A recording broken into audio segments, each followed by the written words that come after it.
Hello everyone, আসসালামু আলাইকুম। সবাই কেমন আছেন? আলহামদুলিল্লাহ, আমরা অনেক ভালো আছি। আমরা এই তো অটোতে উঠে গেছি। অটোতে উঠে আমরা চলে যাচ্ছি নতুন বাসায়। আজকে আমাদের বাসাটা আমি আপনাদেরকে দেখাবো। আমরা যেহেতু দুইজন আলাদা আলাদা বাসায় থাকি, আর যেহেতু আমরা একসাথে কাজ করি, তো কাজের ক্ষেত্রে আমাদের একত্রেই থাকতে হয়।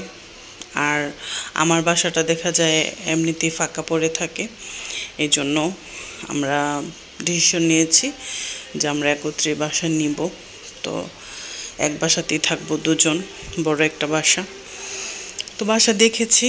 আজকে হলো বাসাটাই যে আমাদের যেই বাড়িতে আমরা উঠবো সেই বাড়িটা, আর বাড়ির রুমগুলা আর বাড়ির পরিবেশ এগুলো আপনাদের দেখাবো। আর এইখানেই আমরা ভিডিও বানাবো।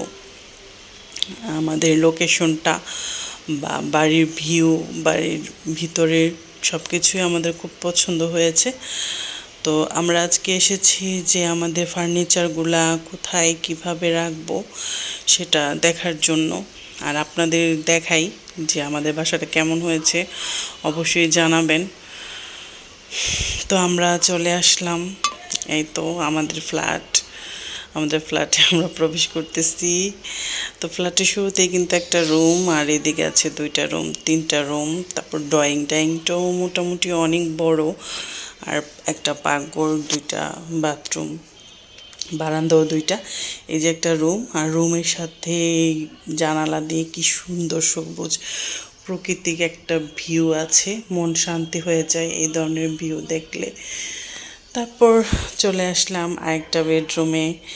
তো আমি কোন বেডরুমটা নিব সেটা এখনও ডিসাইড করতে পারি নাই, কারণ আমার যে ফার্নিচার আর খাট হলো বড়, কোথায় জায়গা হয়, যেই রুমেই জায়গা হয় সবগুলা ফার্নিচার একত্রে সেই রুমেই যাব।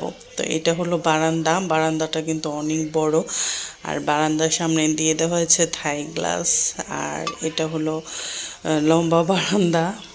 আর বারান্দার নিচে এই যে দেখেন, যেদিকেই তাকাই সেদিকে সুন্দর পরিবেশ।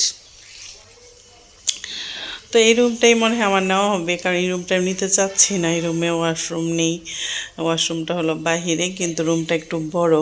আর যে রুমে ওয়াশরুম আছে এটা হলো পাকঘর, আর যে রুমে ওয়াশরুম আছে এই রুমটা, এই যে এটা বারান্দাটাও, এটার মধ্যে একটা জানালা আছে, খুব খোলামেলা একটা রুম। এদিকে আছে সুন্দর প্রাকৃতিক দৃশ্য। আর এটা হলো বারান্দা, আর বারান্দাও কিন্তু এটার মধ্যেও থাই গ্লাস লাগানো। আর এই বারান্দাটা হলো চতুর্ভুজ বারান্দাটাও খুব সুন্দর, কিন্তু রুমটা একদম ছোট হয়ে গেছে যে আমার ফার্নিচারগুলো এখানে হবে না। আর এটা হলো বাহিরে ওয়াশরুম। আর দেখাচ্ছি আপনাদের, আসেন। রুমের ভিতরে যে ওয়াশরুম আছে, বাহিরেরটা হলো হাই কমোড, আর রুমের ভিতরে যে ওয়াশরুমটা আছে সেই ওয়াশরুমে হলো আপনার লো কমোড। এই তো দুইটাই ওয়াশরুম, বেডরুম হলো তিনটা, আর ড্রয়িং আছে, বড়ই ড্রয়িংটা। তো বাসাটা মোটামুটি আমাদের জন্য একদম পারফেক্ট, কারণ আমরা মানুষও খুব বেশি না, খুব কম, আর আমাদের ফার্নিচারও খুব বেশি না। রুমের মধ্যে খুব সুন্দর করেই জায়গা হবে। আর সবচেয়ে ভালো লাগছে এরকম প্রাকৃতিক দৃশ্য। তো ফ্ল্যাটটা কেমন হয়েছে, বাড়িটা কেমন হয়েছে, সবাই কমেন্ট করে জানাবেন।